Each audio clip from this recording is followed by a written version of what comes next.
Shalom keluarga Saat Teduh, kabar baik. Bagi Anda yang merasa ada sesuatu yang terlambat dalam kehidupan Anda dan Tuhan tidak bisa berbuat apa-apa, yang sudah kehilangan pengharapan, yang putus asa, yang udah panik sendiri, inilah Saat Teduh bersama yang akan menjawab kebutuhanmu. Saya bacakan kesaksian dulu ya, sebelum nanti kita menyembah Tuhan dan dikuatkan oleh firman. Saya ingin kita semuanya untuk diberkati. Lihat kesaksian dari keluarga Saat Teduh yang telah mengalami sebuah mujizat dalam kehidupan mereka. Saya percaya hari ini giliran Anda. Fitri berkata begini, Shalom Pastor dan tim Saat Teduh bersama. Tuhan Yesus teramat baik. Kami merasakan kasih karunia Tuhan Yesus bagi keluarga kami. Kami sedang bergumul dengan hutang dan kami berusaha menjual tanah kami untuk menutupi hutang tersebut. Saat menonton Saat Teduh bersama, Pastor dengan judul Berkat Susulan 14 September, saya dan suami menangis dan klaim berkat susulan itu akan terjadi bagi kami. Kami benar-benar berserah, berharap dan percaya kepada Tuhan Yesus bahwa Tuhan tidak akan membiarkan dan meninggalkan kami. Puji Tuhan, Jumat 16 September ada calon pembeli ingin melihat tanah kami. Dan tepat beberapa menit sebelum Saat Teduh 17 September, pembeli deal untuk membeli tanah kami. Mujizat Tuhan terjadi secepat ini pada keluarga kami. Terima kasih Tuhan Yesus. Engkau sungguh sangat baik. Haleluya. Selamat puji Tuhan ya. Tuhan selalu tepat waktu, tidak pernah terlambat. Linda Wijaya. Shalom Ko Philip, saya dari CGC 164. Mau menyaksikan mujizat Tuhan. Sejak 2015 suami didiagnosa hepatitis B. Saat itu jumlah virus 290. Namun sejak tahun 2015 sampai 2021 kita nggak pernah cek lagi jumlah virusnya. Awal tahun, di 2022 ini, suami mengeluh perutnya sakit. Akhirnya saya suruh cek lagi, dan jumlah virus serta hasilnya naik drastis menjadi 3.900. Akhirnya suami dikontrol rutin di Rumah Sakit Sutomo. Suatu saat, waktu Saat Teduh bersama, Ko Philip berkata, ada liver yang disembuhkan. Seketika itu saya klaim untuk suami saya. Akhirnya, akhir September keluar hasil HBV DNA. Jumlah virusnya ternyata hanya tinggal 10 saja.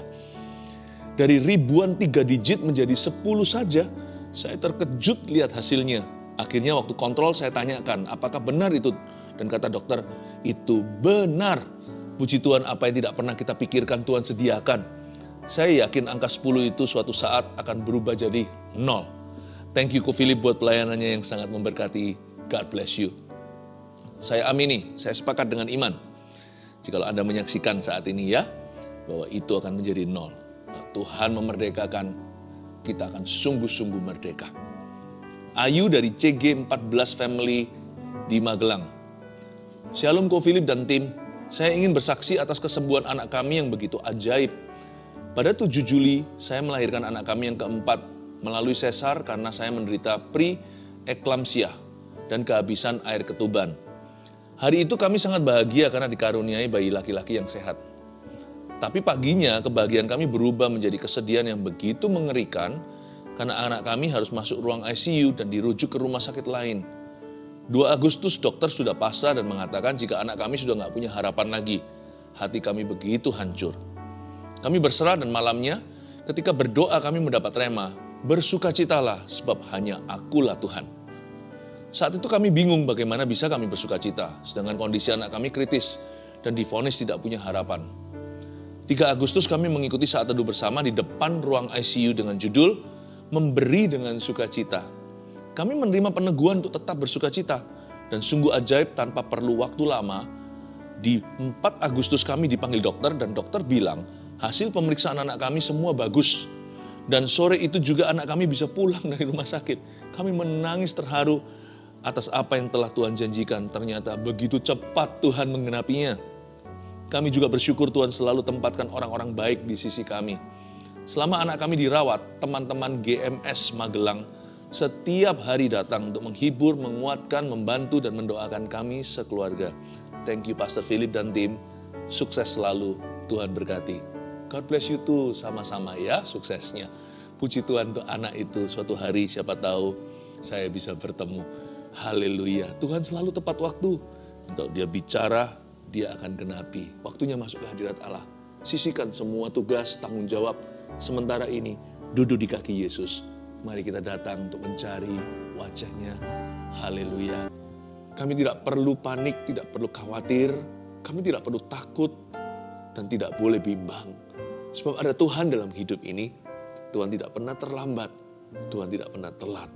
Terima kasih Tuhan, kepadamu kami serahkan hidup kami seluruh. Beritakan firman-Mu agar kami mengerti bagaimana harus percaya kepadamu. Bagaimana seharusnya kami mengikuti-Mu. Sampaikan sabda-Mu, berikan clarity atau kejelasan lewat mulut hamba-Mu, sembunyikan di balik salib-Mu selalu. Dalam nama Yesus, haleluya, amin. Puji Tuhan. Seperti saya katakan tadi di awal-awal pembukaan saat teduh bersama hari ini, bos, jikalau Anda yang merasakan, aduh, terlambat sudah. Misalnya ada sebuah penyesalan, ada suatu kejadian, Anda tidak bisa lagi rewind atau putar ke belakang. Tidak bisa lagi undo your mistake atau tidak bisa lagi untuk memperbaiki kesalahanmu. Ingat, dalam kamus orang percaya, dalam Kristus tidak ada kata terlambat. Itu menjadi judul kita hari ini, tidak ada kata terlambat. Buka bersama dengan saya di Yohanes pasal 11. Yohanes 11 ayat 38 sampai 44. Saya bacakan ya. Maka masih gula pula hati Yesus, lalu ia pergi ke kubur itu. Kubur itu adalah sebuah gua yang ditutup dengan batu. Kata Yesus, angkat batu itu. Marta, saudara orang yang meninggal itu berkata kepadanya, Tuhan, ia sudah berbau, sebab sudah 4 hari ia mati. Jawab Yesus, bukankah sudah kukatakan kepadamu, jikalau engkau percaya, engkau akan melihat kemuliaan Allah. Maka mereka mengangkat batu itu, lalu Yesus menengadah ke atas dan berkata, Bapa, aku mengucap syukur kepadamu karena engkau telah mendengarkan aku. Aku tahu bahwa engkau selalu mendengarkan aku. Tetapi oleh karena orang banyak yang berdiri di sini mengelilingi aku mengatakannya, supaya mereka percaya bahwa engkaulah yang mengutus aku. Dan sesudah berkata demikian, berserulah ia dengan suara keras, Lazarus, marilah keluar. Orang yang telah mati itu datang keluar, kaki dan tangannya masih terikat dengan kain kapan, dan mukanya tertutup dengan kain peluh. Kata Yesus kepada mereka, bukalah kain-kain itu, dan biarkanlah ia pergi.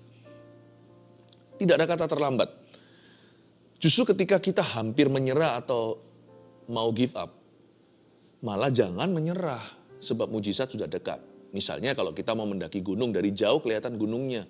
Janji Tuhan itu kelihatan dari jauh. Tapi waktu dekat, malah kita nggak lihat gunungnya. Jangan sampai kita menangis, lalu kita kalap dan berkata, mana gunungnya, aku tersesat. No, kemungkinan besar gunungnya sudah ada di hadapanmu. Malah mungkin Anda sudah mulai mendakinya. Janji Tuhan kelihatan dari jauh, nampak jelas. Tapi waktu mujizat sudah semakin dekat, biasanya disitulah kita digoda untuk lepas pengharapan. Putus asa itu suatu sinyal, bukan sinyal dari Tuhan, sebab Tuhan tidak pernah memberi kita roh kecewa. Tuhan tidak pernah memberikan kepada kita benih-benih discouragement. Patah semangat itu bukan dari Tuhan, tapi putus asa itu seringkali adalah panah api si jahat. Karena si jahat tahu mujizatmu sudah dekat. Jangan lemparkan handuk putih pada waktu kita merasa percuma. Malah justru kita harus lari sekencang-kencangnya. Ku mendaki ke Bukit Sion, ku jalani bersama-sama. Kalau kita nggak kuat sendirian, minta yang lainnya doakan. Jangan putus pengharapan. Hari itu Lazarus mati. Saudari-saudarinya ini, ya, mereka semuanya sudah hilang, sudah pupus semua harapan. Namanya orang udah mati kok mau diapain lagi? Kalau dia masih sakit keras, masih bisa diusahakan. Apalagi kalau sakit ringan, ayo cepat. Kita tangani dini, karena masih ada besar sekali chance atau kesempatan. Tapi kalau orangnya sudah meninggal gimana? Mau diapain lagi? Tapi mari kita belajar hari ini bahwa dalam Kristus tidak ada kata telat. Ayat 38 yang dirasakan Tuhan ketika melihat kemustahilan di depan mata, melihat Lazarus yang sudah jadi mayat, maka masih gula pula hati Yesus. Lalu ia pergi ke kubur itu. Kubur itu adalah sebuah gua yang ditutup erat dengan batu. Ayat 38 ini sangat tidak manusiawi. Maksudnya sangat ilahi. Dan Tuhan mau kita naik kelas. Jangan suruh Tuhan jadi kayak kita. Jangan suruh Tuhan menjadi seperti Anda dan saya. Kita yang harus naik pangkat. Iman itu mengangkat kita di level Tuhan. Bukan jadi Tuhan ya. Iman itu mengangkat kita untuk berada di posisi untuk melihat dari sudut pandang Allah. Mari kita lihat apa yang terjadi. Bukannya Yesus itu putus asa, lalu melihat kemustahilan, down hatinya. Waktu dia pergi ke kubur itu, apalagi di depan mata kubur itu tertutup rapat. Apalagi belum lagi Tuhan Yesus itu datang berapa hari terlambat. Kalau kita baca cerita atas-atasnya di ayat-ayat sebelumnya, Tuhan sengaja nggak mau datang tepat waktu menurut waktu manusia, menurut waktumu dan waktuku. Untuk mengajarkan pada kita, asal ada Tuhan, nggak ada yang namanya terlambat. Tuhan itu bisa memutarbalikkan segala sesuatu. Maka masyigu hatinya. Bukannya Yesus jadi takut, bukan Yesus jadi panik melihat, waduh udah telat, tahu gitu, titik, isi sendiri. Tahu gitu aku datang lebih pagi. Kalau tahu dari dulu, aku pasti hindari. Yesus nggak begitu, tapi masyigu. Kata masyigu itu bukan hanya belas kasihan, itu iya, karena compassion, karena belas kasih Tuhan itu selalu menjadi cikal bakal mujizat terjadi. Tapi kata masyigu itu juga hatinya itu kokoh, hatinya itu teguh. Tantangan itu justru membuat kita kuat loh, jangan salah, bukan malah membuat kita lemah. Kalau kita itu mengalami challenges ahead, di depan sana ada hal-hal yang sifatnya susah, sulit. Bukan turun gunung, malah menanjak. Semakin sukar keadaan, apalagi mustahil. Malah hati kita bukannya lemah, harus semakin kuat dalam janji Tuhan. Hati kita harus diteguhkan oleh kuat kuasa Roh Kudus. Hati kita masyigu, bukan kehilangan pengharapan atau pegangan. Kata Yesus, coba lihat ayat 39. Angkat batu itu. Dapatkah Anda merasakan otoritas pada suaranya? Yesus berkata, angkat batu itu. Ini namanya strong heart. Hanyalah hati yang kuat yang bisa berkata kepada seseorang, batu itu, angkat. Memang ini adalah suatu ilustrasi ya. Angkat batu itu, waktu itu Yesus sebagai langkah menuju Lazarus dibangkitkan. Kalau batunya nggak diangkat, gimana dia keluar nantinya, ya kan? Sebelum mujizat terjadi itu ada langkah-langkah ke situ. Bagi Yesus, sebelum Yesus melakukan mujizat itu membangkitkan Lazarus, batu itu harus disingkirkan dulu. Kalau Anda dan saya mau melihat karya Tuhan, sekalipun nampaknya sekarang sudah terlambat, singkirkan ragu-ragu, singkirkan kebimbangan, singkirkan itu ocehan dan omelan, keluhan, percuma ratapan-ratapan. Ratapan tidak mendatangkan kuasa, tapi iman. Singkirkan, angkat batu itu. Belajar untuk tegas. Kalau kondisi semakin susah di depan, aku harus makin kuat. Jikalau gunung ini membawa aku, perjalanan hidupku ke depan itu malah menanjak, berarti saya harus bawa tongkat. Kokohkan hatimu dengan firman. Isi bensin dan peluru. Jangan malahan kita itu mendengarkan suara sendiri di dalam diri kita. Karena suara kita cenderung pesimis sebagai manusia. Justru kalau kita pesimis, cari janji. Justru kalau kita empty, kalau kita merasa hampa, merasa kosong dengan semangat, minta orang lain semangatkan. Doa-doa mereka bisa mengangkat kita. Doakan aku ya, tidak ada salahnya dengan kalimat itu. Itu bukan kalimat kekalahan, itu permulaan kemenangan. Kita rendah hati aja, please pray for me, supaya aku kuat menghadapinya. Nanti lihat ya, bukan hanya Anda tabah, Anda akan keluar sebagai pemenang. Jangan hadapi sendiri. Yesus berkata, angkat batu itu. Itu menunjukkan bahwa our Lord has a strong heart. Tuhan kita punya hati yang kuat. Iya kan, Yesus anak Allah, mungkin kita bisa berdalih.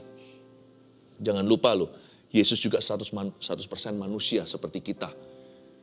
Tuhan Yesus waktu dibaptis itu turun Roh Kudus ke atasnya. Selama masa pelayanannya di atas muka bumi, Yesus bergantung dengan roh yang sama yang sekarang tinggal di dalam diri Anda dan saya. Jadi sumber kuasa itu terbuka untuk kita juga. Bahwa kita juga bisa punya a strong heart. Kita juga bisa memiliki hati yang kuat. Yesus berkata, angkat batu itu. Marta saudara orang yang meninggal itu berkata kepadanya. Coba lihat ya. Manusia biasanya akan menyanggah. Tuhan, ia sudah berbau. Sebab sudah 4 hari ia mati. Sebenarnya Tuhan mau melakukan mujizat itu mudah. Tapi manusia yang suka membuat komplikasi. Sebenarnya iman itu simpel-simpel aja. Yang rumit itu pikiran kita. Maria juga sama. Memang sih sangat-sangat lumrah.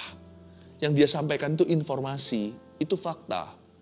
Tuhan, ia sudah berbau.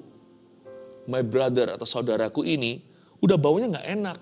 Karena dia sudah jadi mayat selama 4 hari. 4 hari ini ia sudah mati hampir seminggu loh. Dan jangan dibuka. Manusia itu kalau sudah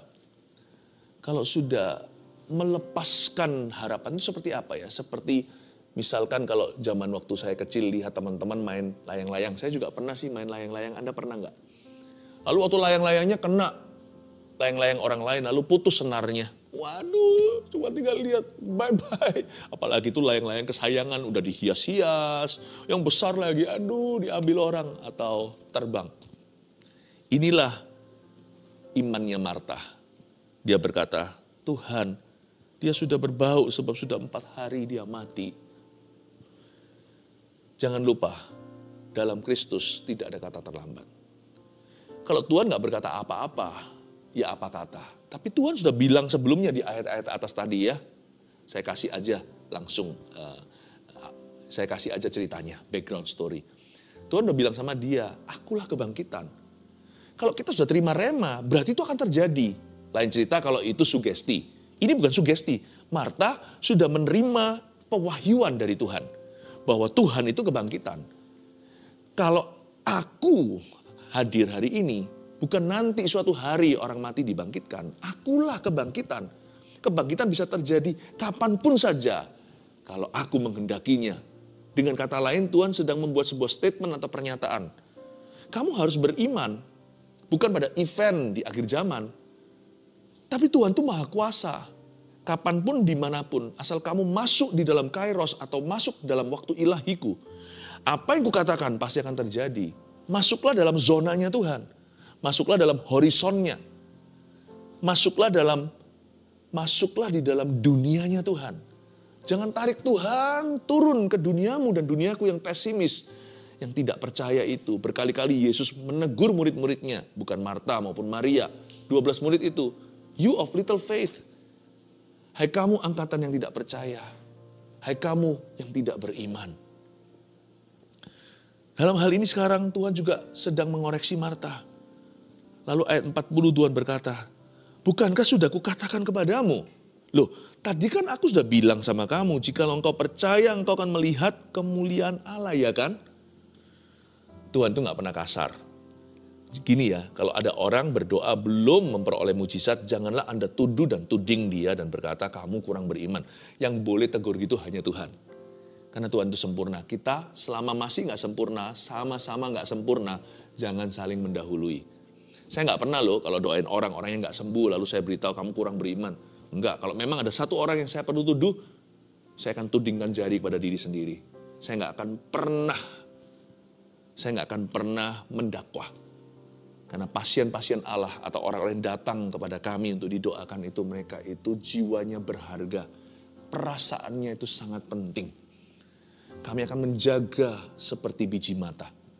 Never ya. Jangan pernah lakukan itu kalau Anda pelayan Tuhan. Saya juga gak pernah tuduh diri sendiri kok. Asal kita udah tulus sama Yesus, kita berdoa. Sembuh gak sembuh kan, Tuhan yang urus. Asal kita percaya. Pengharapan itu gak mengecewakan. Lebih baik kita itu sampai mati dalam pengharapan. Daripada hidup gak mau percaya Tuhan. Tapi dalam hal ini Tuhan tegur Marta. Loh Marta, ginilah kira-kira bahasa sehari-hari. Bukankah sudah kukatakan kepadamu, loh aku kan sudah beritahu. Jika engkau percaya, engkau akan melihat kemuliaan Allah. Maka mereka mengangkat batu itu. Lalu Yesus menengadah ke atas dan berkata, lihat ya Yesus ya. Bapa, aku mengucap syukur kepadamu karena engkau telah mendengarkan aku. Luar biasa loh, Tuhan Yesus ini berdoa begini untuk jadi contoh bagi kita. Tuhan gak perlu berdoa sebenarnya, karena Tuhanlah doa. We need to pray, but He is the prayer. Ya kan? Kalau kita berdoa, kita doa dalam nama siapa? Dalam nama Yesus. Kita ini perlu berdoa, tapi Tuhan itulah sang doa. Dialah ya dan amin, dialah sang firman. Tapi Tuhan doa begini untuk ngajarin kita. Nanti juga di ayat berikutnya dikatakan, karena orang banyak yang berdiri di sini mengelilingi aku mengatakannya, supaya mereka percaya bahwa engkaulah yang mengutus aku. Ya kan? Jadi dia ucapkan doa ini, Tuhan Yesus, demi kita. Dan coba kita telusuri cara Yesus berdoa, dari sini kita bisa mengambil kesimpulan yang berharga. Yesus berkata, Bapa, aku mengucap syukur kepadamu. Belum apa-apa, mujizat belum terjadi. Yesus sudah berkata, aku bersyukur, bukan panik sendiri. Orang kalau percaya Tuhan sudah terlambat dalam hal ini, atau dalam hal apapun yang Anda gumuli, orang itu nggak akan bisa bersyukur. Hatinya dipenuhi dengan penyesalan, tuduhan, dan kepanikan. Tapi Yesus berkata, aku mengucap syukur kepadamu. Betapa indah. Karena engkau telah mendengarkan aku. Belum berdoa kok sudah yakin didengarkan. Ini luar biasa loh. Iman memang harus GR sih. Kalau nggak GR namanya bukan iman. Gede rasa gitulah ya. Itu slangnya bahasa Indonesia kalau yang menyaksikan ini dari yang nggak biasa dengan bahasa jalanan. Kita kalau mau sama Tuhan itu harus gede rasa, harus berbesar hati. Iman tuh gitu. Sebesar-besar hati kita, tetap iman kita biji sesawi kok. Jangan pernah kita merasa kita bisa outsize His miracles. Iman kita bisa lebih besar, lebih gede daripada mujizat yang akan diberikan. Never. Don't worry. Jangan khawatir. Besarkan iman. Sebesar-besarnya paling cuma utuh, bulat, biji sesawi yang kecil, lebih kecil daripada padi. Di sini Tuhan berkata, karena engkau ya Bapa telah mendengarkan aku. Belum mulai doa, sudah bersyukur doanya didengarkan. Coba, itu berkata apa tentang doa Yesus? Doa itu adalah nafas iman. Jangan pernah berdoa kalau nggak beriman. Dan kalau beriman, jangan ragu untuk berdoa dan minta. Belum minta, belum mengajukan proposal, sudah berkata, thank you ya, sudah didengarkan. Wah, luar biasa. Saya kagum sekali pada anak Allah. Aku tahu, bukan aku diberitahu, tapi tahu dengan segenap hati bahwa engkau selalu mendengarkan aku. Ayat 42 mengajari kepada kita that we must place our faith, put our faith in the receiver of our prayer. Kita harus meletakkan iman kita pada Dia yang mendengarkan doa kita. Jangan kita letakkan iman kita pada doa kita. Nanti kan kita akan uji-uji diri, nggak selesai-selesai nih. Kita akan evaluasi, introspeksi. Selalu akan merasa kurangnya, aduh aku kurang ini, aku kurang itu. Masa mungkin Tuhan akan mendengarkan doaku? Mungkin kalau ditambahi puasa atau gimana, atau doanya lebih yakin gimana. Diiman-imani gitu, baru merasa mantap. Atau kalau didoakan oleh seorang hamba Tuhan. Kalau Anda meletakkan terlalu banyak emphasis atau penekanan dan iman kepada pendoanya, percayalah, kelihatan banyak celahnya. Gak jadi tuh iman. Iman itu pasti akan gak utuh, gak bulat, akan retak-retak. Tapi kalau kita letakkan iman kita seperti doa Yesus pada Dia yang menerima doa kita, aku tahu bahwa engkau selalu mendengarkan aku. Wow, ini karakter Allah. Dia selalu mendengarkan kita. Bukan karena kita sempurna, tapi karena Dia mengasihi kita. Karena Dia setia. Yesus letakkan imannya hari itu sebagai anak manusia pada Bapa yang mendengarkan doa. Pada moralnya dan karakternya. Then, we no longer see our shortcomings. Kita tidak akan melihat lagi kelemahan, kekurangan kita sebagai rintangan doa kita sendiri. Kita melihat semakin lemah kita, semakin besar anugerah yang menjemput kita. Ini ajaib. Doa Yesus ini penuh dengan hikmat. Aku tahu Ayat 42 sekali lagi ya, bahwa engkau selalu mendengarkan aku, tetapi oleh karena orang banyak yang berdiri di sini mengelilingi aku mengatakannya, supaya mereka percaya bahwa engkaulah yang telah mengutus aku. Nah, saya ulangi lagi kalimat terakhir di ayat 42. Supaya mereka percaya, yaitu supaya kita percaya bahwa engkaulah yang mengutus aku. Jangan hanya taruh iman pada dia yang menerima doa kita, taruhlah iman juga pada pengantara doa kita. Kita kalau doa selalu di dalam nama Yesus. Doaku kupanjatkan di dalam nama Tuhan. Dialah pengantara doa kita, bukan hanya penerima doanya, tapi pengantaranya. Bukan hanya the receiver of our prayer, but the mediator of our prayer. Saya kalau berdoa, doa saya dijawab bukan karena manis kata-kata saya atau fasih lidah. Doa saya dijawab bukan karena saya itu sempurna. Doa saya dijawab karena dipanjatkan dalam satu nama. Catat itu. Doa saya dan doa Anda dijawab karena dipanjatkan dalam satu nama. Nama Yesus. Supaya mereka percaya pertama kepada Bapa, supaya mereka percaya kepada aku. Ini kata-kata Tuhan sesungguhnya. Supaya mereka percaya bahwa engkaulah yang telah mengutus aku. Tuhan Yesus Juru Selamat. Kalau kita sempurna kan kita nggak butuh dia. Justru karena kita ini orang berdosa yang nggak sempurna dan doa kita itu nggak layak diterima. Tapi gara-gara di send buttonnya atau tombol kirimnya itu nama Yesus, itu bukan mantra. Tapi karena kita berdoa tulus pada Yesus itu nyampe ke Bapa. Bukan karena doa kita tulus, tapi karena dipanjatkan dalam nama Yesus. Dan sesudah berkata demikian, berserulah ia dengan suara keras. Wow! Dengan suara keras ya, bukan dengan murmuring atau bukan dengan menggumam. Lazarus, keluarlah. Faith must be loud. Faith doesn't have to be large. Iman gak harus besar. Itu yang selalu digembar-gemborkan orang kan. Aduh imanku kecil. Atau aduh aku kalau bisa punya iman segede orang itu, imannya sebesar dia. Enggak. Iman itu gak perlu besar. Iman itu harus lantang, jelas, keras. Suaranya harus keras. Makanya kalau berdoa itu jangan tanggung. Kalau saya berdoa sungguh-sungguh. Kalau saya tengking setan, saya nggak berkata dalam nama Yesus. Saya akan berkata dalam nama Yesus. Bukan di volume suaranya, tapi kemantapan hatinya. Orang yang mantap nggak akan ragu. Orang yang mantap tidak akan lembek. Orang yang mantap tidak akan kayak orang kalau nggak percaya diri gitu, seperti misalnya kita sendiri atau orang lain bicara sama kita, kalau betul nggak ini kamu yang lakukan? Iya, nggak jelas itu loh. Mulutnya pun tidak mengutarakan, tidak mengucapkan suara yang bisa yang mudah didengarkan. Orang harus menjemput suara orang itu. Apa kamu ngomong apa? Apa Anda bilang apa? Iya. Orang yang malu-malu nggak bisa. Faith must be loud. Faith doesn't have to be large. Berserulah dia dengan suara keras. Orang yang telah mati itu datang keluar. Lihat ya ayat yang terakhir. Orang yang mati itu datang keluar. Kain dan tangannya masih terikat dengan kain kapan. Dan mukanya tertutup dengan kain peluh. Kata Yesus kepada mereka, bukalah kain-kain itu. Dan biarkan ia pergi. Coba lihat ya, tadinya mereka mengira Yesus terlambat. Memang sih 4 hari telat. Tapi ingat ya, kalau Allah datang terlambat, sebenarnya dia bukan telat. Dia menguji iman kita. Dan kalau seolah dia terlambat, nanti waktu mujizat terjadi, segala sesuatu terjadinya begitu cepat. Kita yang malahan telat. Maksud saya apa?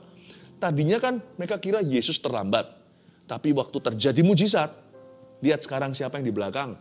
Sampai Yesus harus cepat-cepatin mereka. Yesus berkata, ayo buka kain-kain itu. Cepet dong biarin dia pergi. Wong ini orang kok bukan mayat, kok masih dibungkus dengan kain kapan. Kok mukanya masih tertutup dengan kain peluh. Makanya jangan mengeluh. Kenapa Tuhan lambat? Nanti kalau mujizat terjadi, Anda nggak ready. Infrastrukturnya belum ada. Sifat karakternya belum nyampe. Waktu kemuliaan dinyatakan, waduh ternyata wadahnya nggak ada di sana. Tidak bisa menampung semua berkat yang Tuhan beri. Tidak bisa bahkan memanage atau mengatur semua mujizat yang terjadi. Makanya itu sebelum mujizat terjadi, Mari kita sungguh-sungguh persiapkan diri. Jangan tuduh Tuhan terlambat. Karena waktu Tuhan mujizatnya terjadi, segala sesuatu terjadinya akan terlalu cepat. Hingga nanti kita menemukan diri kita berada di baris paling belakang. Ternyata kita yang telat. Paham maksud saya? Tuhan bilang 4 hari terlambat datang. Tapi sekali mujizat terjadi, mereka melongo saja. Kasihan tuh Lazarus, pria itu masih kain kapan. Ini manusia sekarang sudah hidup kembali, kok masih jadi mumi. Ayo cepet, quick, kata bukalah kain-kain itu. Anda bisa rasa gak tonasi Tuhan? Seperti terburu-buru, tergesa-gesa. Ayo dong buka kain itu. Jangan hanya dipelototin saja, jangan hanya diliatin. Cepet buka kain itu, biarkan dia pergi. Let him go. He's alive. Dia hidup. Haleluya. Saya kasih rangkuman ya, tidak ada kata terlambat sebagai berikut. Ada 3 poin seperti biasanya. 1, tantangan yang berat justru menjadikan hati kita kuat. Itulah artinya Mashigu. Bukan hanya belas kasih, tapi strength of heart, kekuatan hati. Ingat ya, Tuhan tidak ada kata terlambat. Kalau kelihatannya mujizat kok nggak datang-datang, kuatkan hatimu. Justru hati kita harus semakin bandel. Semakin percaya, semakin berharap sama Tuhan, semakin bersyukur, semakin Mashigu. Tantangan yang berat itu bukan kutukan. Tantangan yang berat itu adalah berkat. Justru menjadikan hati kita makin kuat. Coba lihat ya, orang yang nggak pernah mengalami tantangan karena nggak berbuat apa-apa dan tidak berbuah. Lihat orang-orang seperti itu. Nggak kuat-kuat juga. Siapa bilang absennya masalah itu membuat kita kuat? Bukan. Tapi hadirnya Allah yang membuat kita kuat. Termasuk di tengah-tengah masalah kita. Tantangan yang berat justru jadikan hati kuat. 2, Tuhan sanggup membatalkan kata terlambat sudah. Tuhan tegur Marta, loh kan aku sudah ngomong sama kamu, bukankah sudah kukatakan padamu. Kalau kamu percaya saja, kamu kan lihat kemuliaan Allah, ya kan? Aku kan sudah bilang kalau aku kebangkitan. Bukan nanti akhir zaman, akulah segala zaman, Allah segala zaman. Wow, Tuhan sanggup membatalkan kata terlambat sudah. Pastor Philip, udah terlambat, dalam kasusku udah telat. Gak mungkin aku bisa diampuni, siapa bilang? Aku gak mungkin bisa bertobat. Menurut siapa? Hidupku masa lalu itu, wah tuh, semua itu kegelapan. Saya itu betul-betul sangat tertanam dalam kuasa gelap. Masa mungkin saya bisa hidup baru? Nanti saya mau makan apa kalau saya hidup baru? Itu menurut Anda. Menurut kita yang kurang percaya. Bagi Tuhan gak ada namanya terlambat. Orang yang suka mengeluh terlambat sudah. Too late my brother. Too late my friend. Justru orang yang suka ngomong gitu harus bertobat. Ketiga, orang yang percaya akan melihat kemuliaan Allah. Catat aja. Ini kalimat ya. Nomor 3 ini merupakan rema dalam hidup saya. Kadang-kadang waktu saya itu pikirannya jadi rumit sendiri. Saya merem dengan ini. Pokoknya. Yang percaya akan melihat kemuliaan Allah. Udah, ini saya jadikan pegangan dalam hidup saya di masa-masa kritis dalam hidup saya, di masa-masa krisis. Saya akan, krisis kepercayaan maksud saya. Saya akan selalu mengucapkan kalimat ini. Asal aku percaya, only believe all things are possible. Asal aku percaya saja aku akan melihat kemuliaan Allah. Let your faith be simple. Iman itu harus simple aja, sederhana. Yang membuat rumit itu pikiran kita. Jadi kalau pikiran kita komplikasi, udahlah kembali ke iman aja. Taruh semuanya. Toh kita nggak tinggalkan berapa hari. Masuk hadirat Tuhan secara sengaja tutup pintu di belakang. Itu paling kan cuman 1 jam atau berjam-jam. Nggak ada salahnya kalau saya sudah keruh. Tidak tahu harus berbuat apa lagi. Bahkan nggak ngerti harus mikir gimana. Saya masuk hadirat Tuhan. Saya akan nyanyi-nyanyikan. Saya akan terus mengucapkan kalimat ini, Tuhan, aku percaya kepadamu. Entah gimana melawan arus, aku tetap taruh percaya pada Yesus. Somehow, pokoknya pasti Tuhan buka jalan. Orang yang percaya akan melihat kemuliaan Allah. Waktu pikiran saya menjajah, saya akan kembali sederhana. Saya masuk hadirat Allah. Just percaya saja. Biasanya, keluar dari ruang doa saya, pikiran saya jernih. Tiba-tiba tadinya hanya lihat problema, sekarang lihat solusi. See? Kalau orang yang percaya kepada Tuhan akan melihat Allah. Bukan hanya kemuliaan Allah, mereka akan melihat Allah bekerja. Bukan hanya solusi diberi, nanti mujizat pun terjadi yang di luar kendali kita. Tuhan akan bekerja dan turun tangan atas hidupmu. 3 poin ini, catat baik-baik. Tidak ada kata terlambat, rema yang kita terima. Tantangan yang berat justru menjadikan hati kita kuat. 2, Tuhan sanggup membatalkan kata terlambat sudah. 3, orang yang percaya akan melihat kemuliaan Allah. Kita nyanyi satu lagu ya, kita memuji Tuhan, dan kita kuatkan hati kita dalam iman untuk menerima mujizat bagi kehidupan Anda hari ini. Haleluya. Tuliskan apa yang Anda anggap sudah terlambat. Dan Anda mau mengharapkan mujizat. Apa yang terlambat, tapi justru Anda minta agar Tuhan memberikan mujizat di sana. Mungkin itu relationship, hubungan, mungkin itu kesehatan yang sudah mundur, sakit penyakit yang parah, atau mungkin ya tadi relationship atau hubungan tadi yang sudah kayaknya nggak mungkin bisa pulih, atau kondisi di sekeliling Anda, atau keadaan di dalam hatimu. Aku ini udah jauh dari Tuhan, nggak tahu. Apapun itu, tuliskan sekarang. Saya mau doakan Anda. Tuliskan apa yang menurut Anda, secara manusia nih, apa yang menurut Anda sudah terlambat. Tapi hari ini Anda mau percaya mujizat. Tuliskan, saya akan doakan. Cepat dituliskan, karena saya akan tumpang tangan dulu. Anda juga bisa mengulurkan tangan kalau Anda sudah selesai nanti menuliskan. Kita berdoa di dalam nama Yesus. Mari, saya bawa semua yang kata keluarga saat teduh terlambat ke tahta Tuhan di mana ada mujizat. Ya, tahta kasih karunia itu untuk menerima rahmat. Ya Tuhan, jamahlah situasi itu atau kondisi itu atau keadaan atau ya itu yang mereka katakan sudah telat. Di dalam nama Yesus putar balikan, kau sanggup membatalkan kata too late, terlambat sudah. Demi nama Yesus. Haleluya. Anda bisa letakkan tangannya. Saya merasakan ada satu orang yang memikirkan untuk tidak lanjut kuliah karena kondisi ekonomi. Jangan, tidak ada kata terlambat, cepat Anda mendaftar. Kayaknya Anda sudah lewati 1 semester. Daftar, Tuhan nanti akan cukupkan. Lihat nanti setelah saya berkata ini, Tuhan buka tingkap langit. Di dalam nama Yesus Kristus. Ada satu orang lagi yang puntung tengah-tengah. Dia hampir aja mendapatkan S2 atau master degree-nya. Tapi dia terpaksa quit. Pumpung masih bisa dilanjutkan. Lanjutkan segera. Jangan berhenti. Saya kok merasakan ada beban Roh Kudus berkata tentang sekolah beberapa orang. Dalam nama Yesus. Ada seorang suami yang mau kembali ke istrinya tapi sudah terlalu terluka itu istrinya. Dikhianati terus-menerus berkali-kali. Nggak ada kata terlambat. Minta maaf. Saya doakan hati istrimu yang kepahitan akan Tuhan lembutkan. Di dalam nama Yesus Kristus, saat ini juga aku deklarasikan dan dengan iman I speak healing for that relationship. Kesembuhan untuk hubungan tersebut di dalam nama Yesus.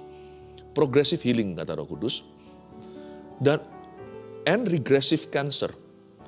Progressive healingnya, kesembuhannya progresif, tidak instan. Tapi cancer atau kanker Anda yang stadium 3 itu akan regress, akan terjadi kemunduran. Maksudnya kemajuan dalam hal kesehatan, tapi kankernya itu mundur teratur. Nanti Anda ke dokter lagi, dari stadium 3 akan turun lagi 2, 1. Dari penyebaran lalu hilang semua penyebaran itu, masih ada di tempat asalnya, lokasi awal kanker itu. Tapi nanti setelah datang lagi, itu nggak ada sudah. Kankernya itu countdown, 3, 2, 1, 0. Dalam nama Yesus Kristus. Untuk pasien kanker tersebut, aku tengking kankernya di dalam nama Yesus Kristus. Oh haleluya, God is so good. Saya bisa rasakan hadiratnya manis sekali. Manis sekali. Dapatkah Anda merasakan hadirat yang sama itu? Tuhan tidak terlambat. Dia sengaja datang 4 hari telat. Untuk mengajarkan kepada kita bahwa Tuhan selalu tepat waktu. Dan mujizatnya datang cepat. Haleluya.